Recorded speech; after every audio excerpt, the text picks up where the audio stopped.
There exists, suspended above us, a theatre older than memory itself, a dome of infinite depth where light travels for millennia just to meet our eyes for a single night. We live beneath this cosmic stage, mostly unaware, scrolling through the mundane while supernovas explode in silence overhead. But every so often, the universe arranges something so exquisite, so mathematically improbable, that even the most distracted among us must stop and look up. 2026 is such a year. Not because humanity has earned it, but because the clockwork of the cosmos, indifferent to our politics and anxieties, has aligned in ways it hasn't for generations, and in some cases, ways it never will again in our lifetimes. Consider for a moment how rarely true celestial rarity occurs. We throw around the word incredible for sunsets we've seen 1,000 times, for moon phases that repeat monthly, but genuine astronomical phenomena, the kind that make scientists abandon their dinners and children, point skyward with genuine wonder, these operate on timescales that humble us. They remind us that we are not the center of anything, that our entire civilization is a breath between movements in a symphony we can barely hear. And yet, here we are, alive in this particular moment when 7 such events will unfold above us. The first arrives in the deepest part of winter, when most of North America shivers under blankets and curses the early darkness. February 2026 brings with it an annular solar eclipse, what ancient peoples called the Ring of Fire. But this is not just any eclipse. This particular alignment will carve a path across the Pacific, threading through the western United States with a precision that feels almost intentional. On February 17th, the Moon will slide between Earth and Sun, but because the Moon's elliptical orbit places it slightly farther from us than usual, it won't fully cover the Sun's face. Instead, it will leave a perfect burning ring, a corona of light that transforms the Sun into something alien, something that looks more like a divine signet seal than the familiar star we've taken for granted every day of our lives. What makes this eclipse extraordinary isn't merely its type. Annular eclipses happen. What matters is the path and narrow corridor of maximum visibility stretching from Oregon down through Nevada, across Arizona and New Mexico, catching the edge of Texas before vanishing into the Gulf of Mexico. If you stand within this path at the right moment, you'll witness something that won't repeat in precisely this way for over 1,000 years. The geometry must be perfect. Earth's rotation, the Moon's orbit, the Sun's position in its yearly journey through our sky. Miss this window and you'll need to be reborn several times over to catch it again. But eclipses, magnificent as they are, operate on predictable mathematics. We can calculate them centuries in advance, plot their paths with computer precision. What cannot be predicted with such certainty are comets, those wandering ice mountains that spend most of their existence in the frozen outer darkness, only occasionally swooping close enough to our Sun to burn brilliantly for a few weeks before vanishing again into the cosmic deep. Enter Comet 12P. Pons-Brooks, a celestial wanderer with a 71-year orbit, making its closest approach to the Sun in April 2026. This isn't just another dim smudge visible only through telescopes. Pons-Brooks has a reputation, a history written across centuries of human observation. When it last appeared in 1954, it blazed bright enough to see with the naked eye, trailing a tail of vaporized ice and dust millions of miles long. Before that, 1883. Before that, 1812, the year Napoleon retreated from Moscow, while this same hunk of ancient ice hung overhead, indifferent to empires. What makes Pons-Brooks particularly fascinating is its volatility. Unlike many comets that gradually brighten and fade in smooth, predictable curves, this one has a tendency toward outbursts, sudden explosive releases of gas and dust that can make it flare dramatically brighter without warning. In late 2023 and early 2024, during its inbound journey, it experienced several of these outbursts, each time catching astronomers by surprise. The comet, it seems, has a temper. And as it reaches perihelion, its closest point to the Sun, in April 2026, conditions will be perfect for it to put on a show that could rival some of the great comets of the 20th century. Imagine standing in your backyard on a clear April evening, looking westward just after sunset. The sky still holds that deep blue that comes just before full darkness. And there, hanging above the horizon like a celestial sword, is Pons-Brooks bright enough to see without any aid, its tail streaming away from the sun in a ghostly banner that could span 10 or 20 degrees of sky. This is the same object that ancient people saw and feared, interpreting it as an omen of plague or political upheaval. We know better now, understand the physics of sublimating ice and solar wind. But knowing the mechanism doesn't diminish the awe. If anything, understanding that you're watching a 4-mile-wide snowball from the outer solar system vaporize itself at a rate of tons per second somehow makes it more miraculous. The comet will be visible throughout early spring, gradually fading as it whips around the sun and begins its long journey back to the outer reaches of the solar system, not to return until 2097. Most people reading these words won't be alive to see its next appearance. This is your one chance not just in a lifetime, but in the only lifetime you have. But comets and eclipses, spectacular as they are, represent individual events, singular moments in time. What if I told you that 2026 also offers something more persistent, something that will be visible night after night for months, and that this something hasn't been seen from Earth in over a century?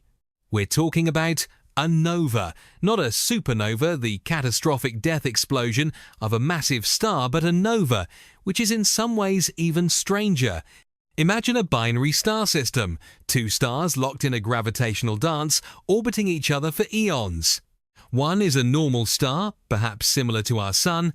The other is a white dwarf, the dense, dead core of what was once a star, now compressed to roughly the size of Earth but containing more mass than our Sun. Over time, the white dwarf's gravity is so intense that it begins stealing material from its companion, pulling hydrogen-rich gas onto its surface. For years, decades, perhaps centuries, this stolen material accumulates, compressed by the white dwarf's crushing gravity, heated to unimaginable temperatures. And then, when enough material has built up, when the pressure and temperature reach a critical threshold, something extraordinary happens. The accumulated hydrogen undergoes runaway thermonuclear fusion. Not the controlled, steady fusion happening in the core of a normal star, but an explosion, a sudden, violent release of energy that makes the white dwarf flare to thousands of times its normal brightness. This is a nova, and there's one in particular that astronomers are watching with intense interest. T Coronae Borealis, located in the constellation Coronae Borealis, the Northern Crown. This system sits about 3,000 light-years from Earth, which means the light we'll see from its next eruption actually left the system around 1000 BCE, when the Zhou dynasty was just beginning in China and the Greek Dark Ages were ending. T Coronae Borealis is what's known as a recurrent nova. Unlike most novas, which might erupt once and then remain quiet for thousands or millions of years, this system has a relatively short cycle, about 80 years. It last erupted in 1946, and before that in 1866. Based on this pattern, and on recent observations showing the system exhibiting the same pre-eruption behavior it displayed before previous outbursts, astronomers predict the next eruption could happen any time between now and late 2026. When it happens, it will be sudden. T Coronae Borealis normally sits at magnitude 10, far too dim to see without a telescope. But when it erupts, it will leap to magnitude 2, bright enough to be easily visible to the naked eye, comparable to the stars that form Polaris or the brighter stars of the Big Dipper. For a few days, maybe a week, there will be a new star in the northern sky where none existed before. And then, gradually over the following weeks and months, it will fade back into invisibility as the explosion subsides and the system returns to its quiet state, accumulating material for the next eruption 80 years hence. The last time this happened, in 1946, the world was a different place. World War II had just ended. The United Nations was brand new. The first computers were being built. No one had walked on the moon, no space telescopes orbited Earth, no internet-connected humanity. And now, 80 years later, we get to see it again, a cosmic beacon that operates on its own ancient rhythm, utterly indifferent to human progress or catastrophe. But finding it requires knowing where to look. Coronae Borealis is a small semicircular constellation that sits between Hercules and Boötes. Its brightest star, Alphecca, shines at magnitude 2.2. When T Coronae Borealis erupts, it will appear near Alphecca, temporarily rivaling it in brightness. For amateur astronomers, this is a once-in-a-lifetime opportunity to watch a star system explode in real time. For the rest of us, it's a reminder that the universe is far from static, that stars live and die and sometimes put on spectacular shows in the process. Now, all of this, the eclipse, the comet, the nova, represents phenomena that, while rare from a human perspective, operate on timescales we can at least comprehend. Decades, centuries, millennia. But there are events in the cosmos that operate on scales so vast that witnessing them feels almost like a glitch in reality, an impossibility that somehow happened anyway. Consider light. Light travels at 186,000 miles per second, so fast that it could circle Earth's equator 7.5 times in a single second. At that speed, light from the Sun takes about 8 minutes to reach us. Light from the nearest star system, Alpha Centauri, takes 4 years. Light from the Andromeda Galaxy, our nearest large galactic neighbor, takes 2.5 million years. And light from the most distant galaxies we can observe has been traveling for over 13 billion years, nearly the entire age of the universe. Which brings us to one of the most profound astronomical events of 2026. The expectation that we may finally see, with unprecedented clarity, some of the very first galaxies that formed after the Big Bang.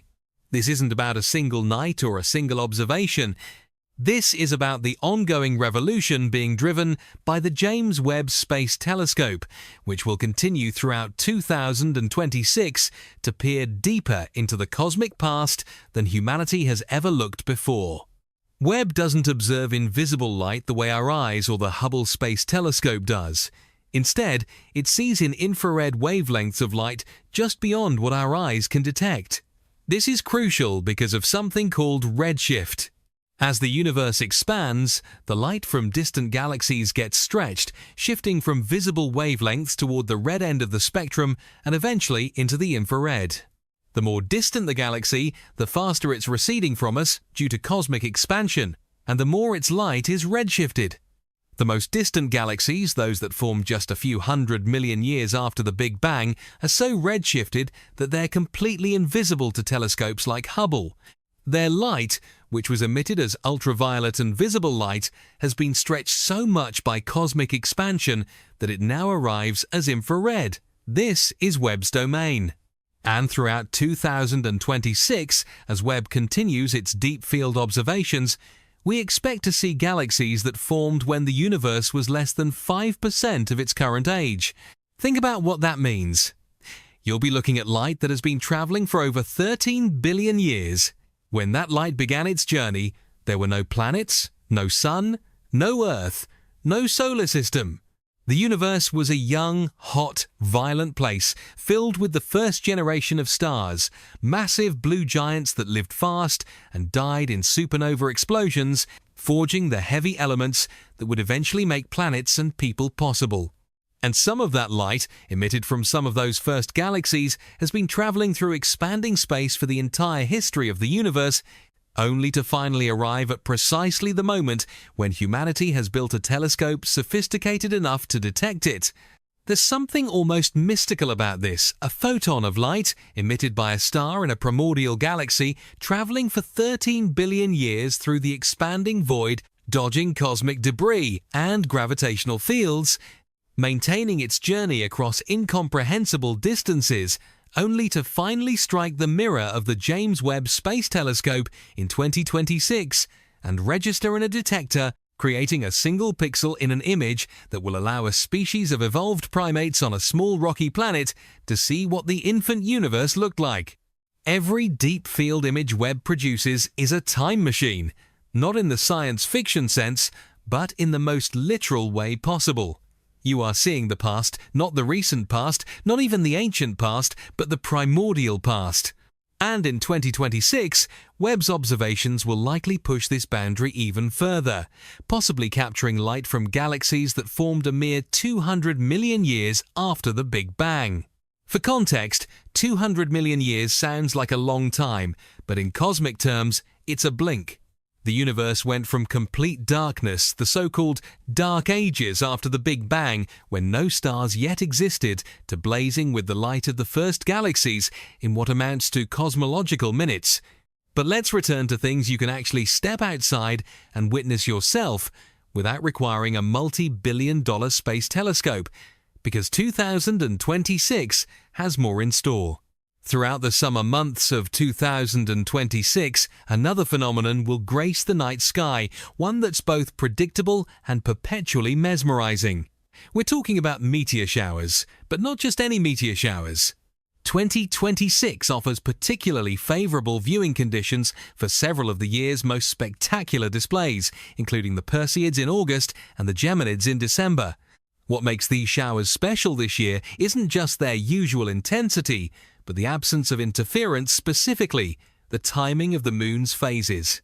Most people don't realize how much the moon ruins meteor watching. A bright moon is like trying to watch fireworks at noon. The sky simply isn't dark enough to see the fainter streaks.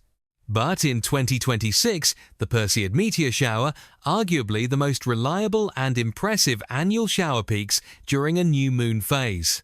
This means the sky will be as dark as it gets, allowing even the faintest meteors to be visible. The Perseids are debris from Comet Swift-Tuttle, a massive comet that orbits the Sun once every 133 years. Every August, Earth plows through the trail of dust and debris this comet has left behind over millennia of passes through the inner solar system. Each particle of dust, most no larger than a grain of sand, enters Earth's atmosphere at speeds exceeding 130,000 miles per hour. At that velocity, friction with atmospheric molecules heats the particle and the surrounding air to thousands of degrees, creating a brief, brilliant flash of light. A meteor, a shooting star. During the Perseid peak, typically around August 12th or 13th, you can see upwards of 60 to 100 meteors per hour under ideal conditions. That's more than one per minute. And these aren't just faint streaks. Perseids are known for producing bright fireballs, exceptionally brilliant meteors that can light up the entire sky, sometimes leaving persistent trains of glowing ionized gas that linger for seconds after the meteor itself has vanished. Picture yourself on a warm August night in 2026, far from city lights, lying on a blanket with the Milky Way arching overhead. Your eyes have adjusted to the darkness, and then a streak of light across Cassiopeia. Then another through Perseus. Then a brilliant fireball that casts shadows and leaves a glowing trail. Then three more in rapid succession, all seeming to radiate from the same point in the constellation Perseus, hence the name. This isn't a rare event or a once-in-a-lifetime occurrence. This happens every year. But most years, the moon interferes, or clouds obscure the sky, or people simply don't know to look. 2026 offers ideal conditions and the knowledge that this particular year is worth paying attention to the cosmos. The same holds true for the Geminid meteor shower in December, often considered the year's best shower in terms of sheer numbers, with potential rates exceeding 120 meteors per hour at peak. The Geminids are unusual because they originate not from a comet, but from an asteroid, 3,200 Phaeton. This raises fascinating questions about the nature of this object. Is it a dead comet that has exhausted all its volatile materials? Is it a new type of object we don't fully understand? Whatever it is, it sheds debris, and every December, Earth encounters this debris stream. Geminid meteors are slower than Perseids, only about 78,000 miles per hour, which means they're visible for longer as they cross the sky. They're also known for producing colourful meteors, with many showing distinct yellows and greens as different elements in the meteoroid burn up. And in 2026, the December peak occurs during a waning crescent moon, meaning most of the night will be moonless and ideal for viewing. Why does this matter? Why should anyone care about watching cosmic dust burn up in the atmosphere? Perhaps because it connects us to something larger than our immediate concerns. Each meteor you see is a piece of material that's been orbiting the Sun for millions or billions of years, only now encountering Earth and ending its journey in a brief flash of light. You are watching the destruction of something older than human civilization, older than our species, older than most of the fossils in the ground, and it's happening right above you, accessible to anyone who simply looks up. But beyond these annual events, 2026 holds something even more unusual for dedicated skywatchers, an exceptionally close approach of asteroid Apophis. Now, before alarm sets in, understand that Apophis poses no threat in 2026. The close approach that had scientists briefly concerned was calculated for 2029, and even that has been ruled out as a collision risk. But 2026 offers a preview, a chance to observe this near-Earth asteroid with unprecedented detail from ground-based telescopes. Apophis is roughly 1,100 feet across, about the size of 3.5 football fields. In cosmic terms, that's tiny. But in terms of potential impact consequences, an object this size hitting Earth would release energy equivalent to hundreds of megatons of TNT, devastating an area the size of a large metropolitan region. Which is why astronomers have been tracking Apophis with intense interest since its discovery in 2004. The asteroid follows an orbit that brings it relatively close to Earth every few years, but the 2029 approach will be extraordinary, passing within just 19,000 miles of Earth's surface, closer than many satellites. That's so close that Earth's gravity will actually change the asteroid's orbit and rotation. It will be visible to the naked eye as a moving point of light, like a satellite but following a different path. Nothing of that size has come that close to Earth in recorded history. But 2026 offers a warm-up. As Apophis makes another pass by Earth in early 2026, it will be far enough away to pose no risk, but close enough for powerful amateur telescopes to track it as it moves against the background stars. For the astronomy community, this is a unique opportunity to refine measurements, test planetary defense observation techniques, and engage public interest in the realities of asteroid detection and tracking. There's something sobering about watching an asteroid through a telescope, knowing that objects like this have struck Earth before and will again. 65 million years ago, an asteroid perhaps 10 times larger than Apophis slammed into what's now the Yucatan Peninsula, triggering the mass extinction that ended the age of dinosaurs. Smaller impacts occur more frequently, the Tunguska event in 1908, where an object perhaps 200 feet across exploded over Siberia, flattening 800 square miles of forest. The Chelyabinsk meteor in 2013, a 60-foot object that exploded over Russia with the force of about 500 kilotons, injuring over 1,000 people from the shockwave. Apophis reminds us that we live in a cosmic shooting gallery, that Earth's orbit around the Sun intersects with countless chunks of rock and metal left over from the solar system's formation. Most are tiny, the meteors we watch burn up harmlessly every night. Some are larger, capable of causing regional destruction. A few are civilization enders. And the only reason we're here having this conversation is because one of the big ones hasn't hit in a long time. Not because we're safe, but because we've been lucky. The good news is that we're no longer blind to this threat. Programs like NASA's Planetary Defense Coordination Office actively search for and track near-Earth objects. The more we know about these asteroids, their size, composition, orbit, rotation, the better prepared we'll be if we ever need to deflect one. The recent DART mission, which successfully altered the orbit of the asteroid Dimorphos by intentionally crashing a spacecraft into it, proved that we have the technology to change an asteroid's trajectory. We're no longer helpless dinosaurs waiting for extinction. We're a species that can see the danger coming and potentially do something about it. Watching Apophis in 2026 then becomes more than just an astronomical curiosity. It's a reminder of both our vulnerability and our capability, that we live in a universe that's fundamentally indifferent to our survival, but that we've developed the knowledge and tools to take some measure of control over our cosmic fate. Now, let's talk about something most people have heard of but few truly understand: the aurora borealis, the northern lights. In 2026, we're approaching what's known as solar maximum, the peak of the sun's 11-year activity cycle. During solar maximum, the sun's magnetic field becomes highly active and tangled, producing more sunspots, more solar flares, and more coronal mass ejections. And when those massive eruptions of solar plasma hit Earth's magnetic field, the result is auroras sometimes visible at latitudes far south of their usual Arctic domains. The sun is not the stable, unchanging ball of light it appears to be. Its surface roils with convection currents, each the size of Texas or larger. Its magnetic field lines twist and snap, releasing energy in sudden bursts. During solar maximum, these events become more frequent and more intense. A particularly large coronal mass ejection can hurl billions of tons of charged particles into space at speeds of several million miles per hour. If Earth happens to be in the path of this solar storm, those particles collide with our planet's magnetic field.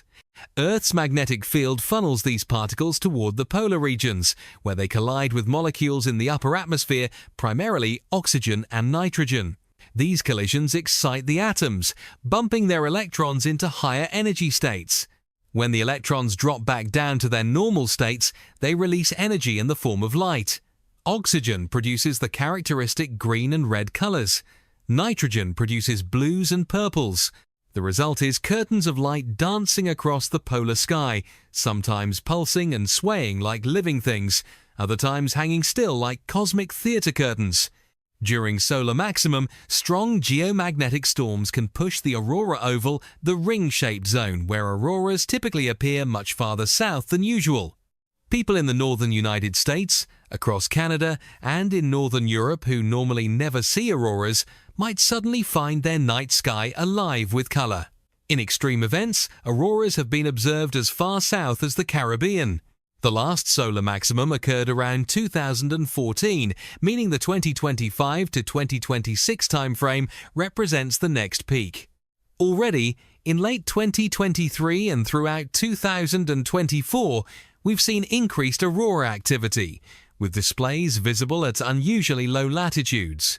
If this trend continues through 2026, and all indicators suggest it will, we can expect multiple opportunities throughout the year for mid-latitude aurora viewing. What's particularly exciting about modern aurora watching is the technology available to predict it. Services like NOAA's Space Weather Prediction Center monitor the sun constantly, watching for coronal mass ejections and calculating when they'll reach Earth. When a solar storm is detected, aurora alerts can be issued days in advance, giving enthusiasts time to plan viewing trips to dark sky locations. Apps and websites provide real-time updates on geomagnetic conditions, aurora forecasts, and reports from observers worldwide. There's something primal about watching the aurora. Ancient peoples had no idea what caused it. Some cultures thought it was spirits of the dead dancing in the sky. Others believed it was reflections from vast schools of fish. Still others saw it as omens of war or disaster. We now know it's the result of our star's violent nature colliding with our planet's protective magnetic shield. But knowing the science doesn't diminish the experience of standing in the cold night air, breath visible in the darkness, watching ribbons of green and purple light ripple across the entire sky like wind through cosmic curtains. And this brings us to perhaps the most philosophically interesting event of 2026, not a single occurrence, but an ongoing realization that will continue to unfold throughout the year and beyond. We're talking about the discovery of exoplanets and, more specifically, the increasingly detailed characterization of potentially habitable worlds beyond our solar system. As of early 2025, we've confirmed the existence of over 5,000 planets orbiting other stars. This number increases almost weekly. The James Webb Space Telescope, mentioned earlier, isn't just looking at distant galaxies, it's also conducting detailed spectroscopic analysis of exoplanet atmospheres, searching for chemical signatures that might indicate biological activity. In 2026, several highly anticipated Webb observations of potentially habitable exoplanets are scheduled.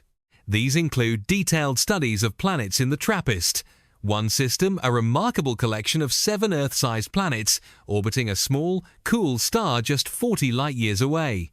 3 of these planets orbit within the star's habitable zone, the region where temperatures could allow liquid water to exist on the surface. Webb won't be able to see these planets directly in any detail. They're far too small and distant for that, but it can analyze their atmospheres.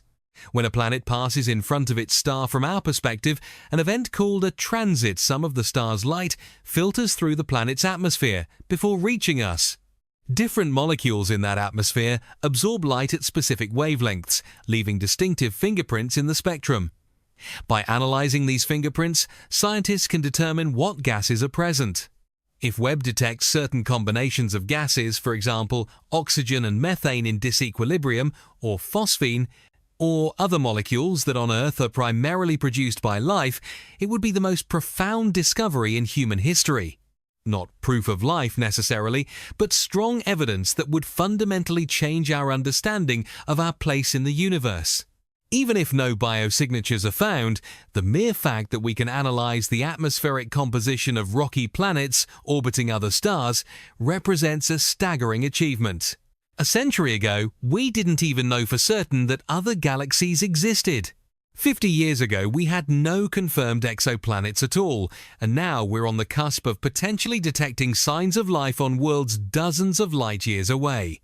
2026 may be the year we add to the catalogue of studied exoplanets, several that show truly intriguing atmospheric chemistry worlds that demand follow-up observations, worlds that become the focus of intense scientific and public interest. Each announcement of a new observation, each spectrum revealing unexpected molecules, will ripple through the scientific community and beyond. Consider what it means that we live in this particular moment of history.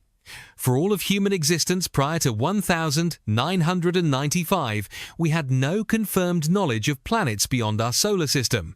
Philosophers and scientists speculated, certainly, but speculation and knowledge are different things. Now, not only do we know that planets are common, that nearly every star has them, but we're beginning to characterize them, to understand their diversity, to search them for signs of life. If you're reading this and you're, say, 45 years old, you were born into a universe where Earth was the only known planet with life, where the question of whether we're alone was purely philosophical because we had no way to investigate it. You may well live to see that question answered. Not definitively, perhaps, but with enough evidence to shift the conversation from "is there life elsewhere?" to "what is the life we've detected like, and how can we learn more about it?" That's the context in which to view the exoplanet observations of 2026. They're not isolated events, but part of an accelerating wave of discovery that's fundamentally reshaping humanity's understanding of the cosmos and our place within it. But let's not lose sight of the immediate, the visceral, the personally experiential. Because alongside all these scientific observations and discoveries, 2026 offers something simpler but no less profound: exceptionally good conditions for backyard stargazing. The International Dark Sky Association recognizes that light pollution has become so pervasive that most people living in urban or suburban areas can see only a fraction of the stars visible to previous generations. In many cities, you'd be lucky to see a few dozen stars on a clear night, but travel even 50 miles outside those cities to a designated dark sky area and suddenly thousands of stars become visible. The Milky Way appears as a bright band across the sky. The Andromeda Galaxy becomes visible to the naked eye as a faint smudge. Nebulae and star clusters that require binoculars or telescopes from the city can be glimpsed unaided. 2026 sees continued expansion of dark sky preserves and parks protected areas where outdoor lighting is strictly controlled to maintain natural darkness. These locations offer everyone, regardless of equipment or expertise, the chance to see the universe as our ancestors saw it for thousands of generations. There's something psychologically important about this experience that goes beyond astronomy education. Multiple studies have shown that exposure to the night sky, really seeing it, not just acknowledging that stars exist, affects people profoundly. It induces what researchers call the overview effect. the cognitive shift that occurs when people recognize their place in a vast cosmos. Astronauts report it when viewing Earth from space. But you can experience a version of it simply by lying on your back under truly dark skies and comprehending that every point of light is a sun, that the faint band of the Milky Way contains hundreds of billions of stars, that the universe extends far beyond what you can see. In our daily lives, we're the center of our own universes. Our problems are paramount, our concerns all-consuming. But spend an hour under dark skies, really looking, really thinking about what you're seeing, and perspective shifts. Your problems don't disappear, but they're contextualized. You're a member of a species living on a planet, orbiting an ordinary star in an ordinary galaxy in a universe containing hundreds of billions of galaxies. You exist for a cosmological instant. And yet, you exist, you. Specifically, the particular arrangement of atoms and consciousness reading these words exist right now, in this moment, when humanity has the knowledge and tools to understand and appreciate the cosmos in ways that would have seemed like magic to people living just a few centuries ago. The 7 phenomena we've discussed, the annular solar eclipse, Comet Pons-Brooks, the T Coronae Borealis nova, the deep field observations revealing primordial galaxies, the meteor showers under ideal conditions, the close approach of Apophis, and the enhanced auroras of solar maximum represent a convergence of cosmic timing that makes 2026 genuinely special. Not every year offers this much. In fact, most years are relatively quiet astronomically. A few meteor showers, some nice planetary conjunctions, maybe a decent comet if you're lucky, but 2026 stacks these events together in a way that won't repeat in any of our lifetimes. And perhaps that's the real point. We're conditioned to think in terms of human timescales, days, years, decades, maybe a century, if we're thinking about historical events. But the universe operates on scales that dwarf human comprehension. Stars live for billions of years. Galaxies exist for longer. The light we see from distant objects left its source when Earth was young, when the continents were arranged differently, when entirely different species dominated the planet. Into this vast, ancient cosmos, we arrive for our brief flash of existence. We live, we die, we're forgotten. From a cosmic perspective, it doesn't matter. The universe won't notice. Stars will continue to burn, galaxies will continue to evolve, comets will continue their lonely orbits, whether humans are here to observe them or not. But from a human perspective, it matters enormously, because we're the only species we know of that can look up, understand what we're seeing, and appreciate the profound improbability of our existence. We're the universe becoming conscious of itself, at least in this small corner of space. And when something rare happens, when the cosmic clockwork aligns to present us with eclipses and comets and novae and all the rest, we have the opportunity to witness and marvel. So here's the practical advice. Mark your calendars. February 17th for the eclipse. If you're anywhere near the path of annularity, make plans to see it. April for Comet Pons-Brooks, start watching the western sky after sunset. Throughout 2026 for the T Coronae Borealis nova, learn the constellation Corona Borealis now, check it periodically, and you might be among the first to see the new star appear. August 12 to 13 for the Perseids under new moon skies. December for the Geminids. Follow space weather forecasts for aurora alerts and pay attention to the Webb telescope announcements because each one could be the discovery that changes everything. But more than marking calendars, make a commitment to actually look. Don't let these events pass by as abstract news items you read about. The eclipse requires being in the right place at the right time, yes. But the rest? They're accessible to anyone with clear skies and the willingness to step outside and look up. We live in an era of screens, of constant distraction, of attention spans, measured in seconds. The algorithm feeds us an endless stream of content designed to trigger just enough dopamine to keep us scrolling. And in the process, we've lost touch with slower, deeper, more profound experiences. Watching a meteor shower requires patience. You might wait 5 or 10 minutes between meteors. Observing a comet means going outside multiple nights to watch it slowly move against the background stars. Searching for a nova means learning constellations, checking the same patch of sky night after night until something changes. These activities are antithetical to modern instant gratification. They require effort, patience, and acceptance that nature operates on its own schedule, not ours. But that's precisely why they're valuable. They remind us that not everything can be optimized, accelerated, or delivered on demand. The universe doesn't care about your schedule. The eclipse happens when it happens. The comet appears when it appears. You either make the effort to witness these things, or you don't. And if you do make the effort, you're rewarded with something increasingly rare in modern life: genuine awe. Not the manufactured awe of special effects or carefully crafted marketing, but the real thing, the overwhelming feeling of confronting something vast and ancient and indifferent to your existence, and finding beauty in that indifference. 2026 offers 7 distinct opportunities for this experience. 7 chances to step outside your daily concerns and connect with something larger. 7 reminders that we live in an astonishing universe that occasionally arranges itself in ways worth celebrating. The eclipses will happen whether you watch or not. The comet will blaze and fade regardless of how many eyes see it. The nova will erupt on its own schedule, driven by physics billions of years in the making. The ancient galaxies will continue their expansion, their light traveling across cosmic voids. The meteors will burn up in our atmosphere, as they have for billions of years before humans existed and will continue for billions after we're gone. The asteroid will pass by, a reminder of both danger and our growing ability to meet that danger. And the aurora will dance, powered by our temperamental star.